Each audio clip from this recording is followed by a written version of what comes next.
Historic day for us, not only for us, but the city, the state. Just going to really drive our interest. It's already, like I said, pretty high to get here to October. So.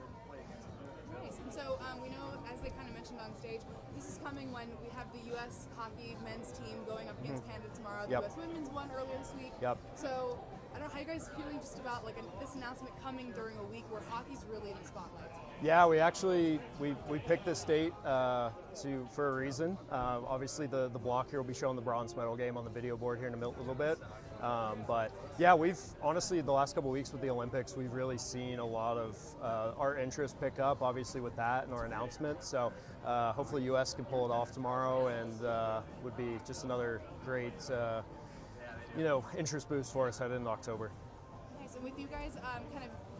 Bring pro hockey back after 17 years in New Mexico. Can you kind of just talk about the importance of the historicness of just bringing hockey back to New Mexico? Yeah, I know the ECHL had this market on their radar for a long time, and when I first got offered this job about a year ago, I had no idea what to expect, but I was like, once in a lifetime to start a team from scratch, and the cities responded, and like I said on stage, 1,200 season tickets. We had our best week for sponsorships this week, and the merch line over here is wrapped around the building, so the hype's definitely real for us. So.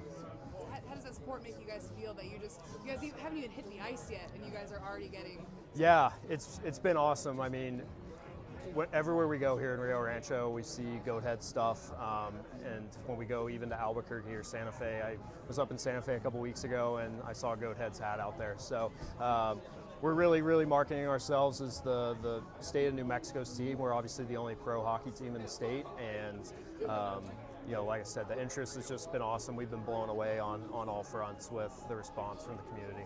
And as I'm sure as you're aware, we have a junior hockey team, the Ice Wolves. Yep. How do you think it feels for just them and other younger hockey players to have a pro hockey team here, and how that'll inspire them? Yeah, we actually met with the folks over at the McDermott Athletic Center yesterday where we'll practice, and they said that their youth hockey numbers had already spiked recently with our announcement.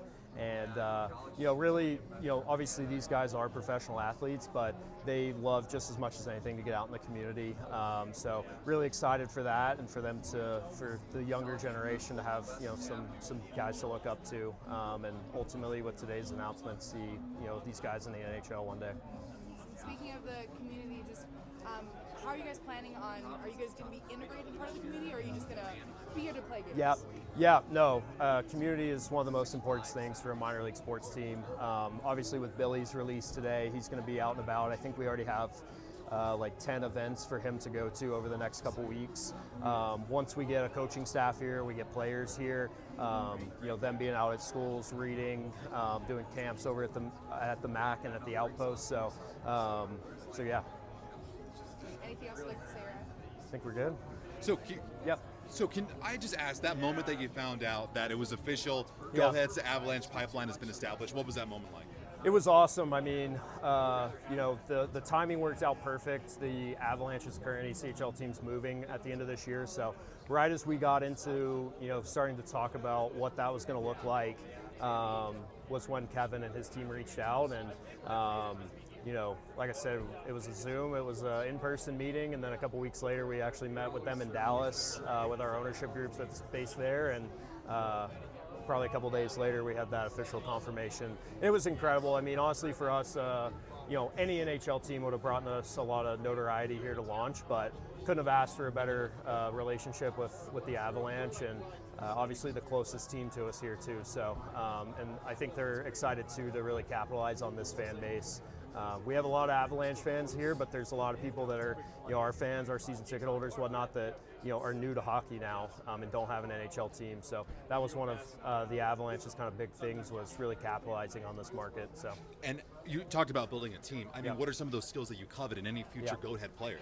Yeah, obviously we want guys that are really community-based. They don't mind going out in the community, but obviously we want to put the best team on the ice, and that's what we'll get started with actually later on today with Kevin and his team to start the conversation on what our coaching hire process looks like. We've already gotten probably 50 plus applications for coaches, and it's not even an officially posted job. So really excited for that, and to get somebody here that can build this team from the ground up.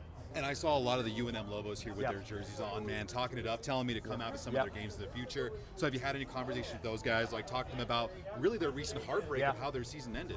Yeah, we've talked to them a couple times. Would really like to get super involved with them once we get started. And we actually have ice at the event center and whatnot. Would love for them to play some of their games at the event center around ours, and maybe down the road have some sort of college hockey tournament here in Rio Rancho in the future. And then some of your favorite spots just to go, like you talked about being involved in that community. Any favorite spots to go eat so far? Yeah, I'm new to the area, so I'm still exploring, but I love everything. I went on the tram a couple weeks ago. That was pretty cool. Yeah, live out here in Rio Rancho, so kind of stay on this side of the world, but love the area, love the scenery, love the weather. I mean, couldn't have asked for better weather days for us today. So. And the last thing is just, what has hockey meant to you, and then what do you want it to, I mean, hoping that it can kind of introduce for people like you said who haven't watched hockey before. Yeah, I mean, I played my whole life, and then got into the business side about 10 years ago, so never worked in anything else, but I'm a new Avalanche fan, I'll say that. Yeah, I think with today's announcement, like I said, fans are gonna capitalize on this area and on the Avalanche, and couldn't be more excited with who we ended up with here. Is it safe to say that New Mexico is ready for a hockey team? Oh yeah, I mean, just with the basic stuff we've seen so far with season tickets and with sponsorships, with merchandise, it's been awesome. Like I said, I had no idea what to expect when I came out here for the first time, and but that was the fun of it, was building the team here from scratch. And we've got a incredible group of front office staff behind us, and then now can't deny the relationship with the Avalanche and what they're going to bring to the hockey side of the business for us. Good. Thank you all.